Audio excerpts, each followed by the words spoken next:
And Terry Moran joins me live now from Lviv, Ukraine, for more on this. Terry, Russia wants Ukraine to abandon its ambitions of joining NATO, but it seems they're leaving the door open for Ukraine to join the European Union. How big of a concession would that be?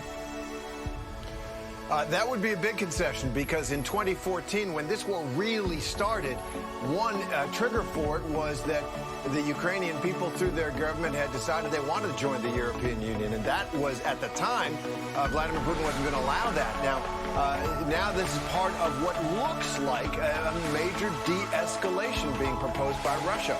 In the peace talks today in Turkey, face-to-face peace talks, 5 hours, at the end of which the Russian negotiator came out and said that Russia will pledge to drastically reduce military activity around the city of Kyiv, the capital, and a northern city, Chernihiv. Now, that is a very big deal, and the Russians also said, as you say, that they'd be allowed to join the European Union, and he looked forward to a moment soon when President Zelensky and President Putin could sit down.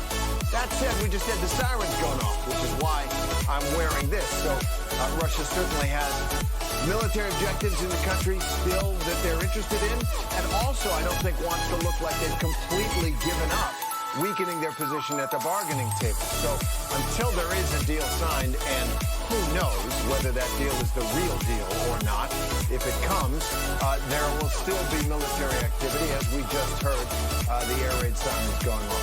And President Biden is speaking with leaders of France, Germany, Italy, the UK this morning. Will the U.S. and its allies sign on to a security agreement for Ukraine?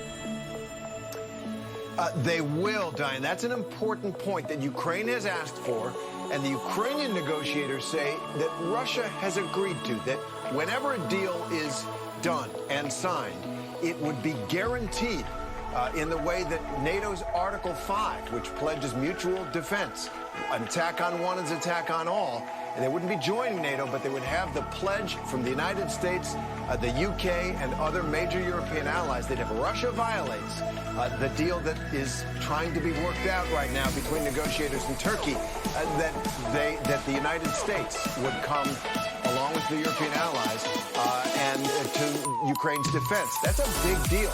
So it looks like part of the diplomacy here is, while Ukraine won't join NATO, or pledge never to join NATO, it will have the backing, the military backing of NATO partners.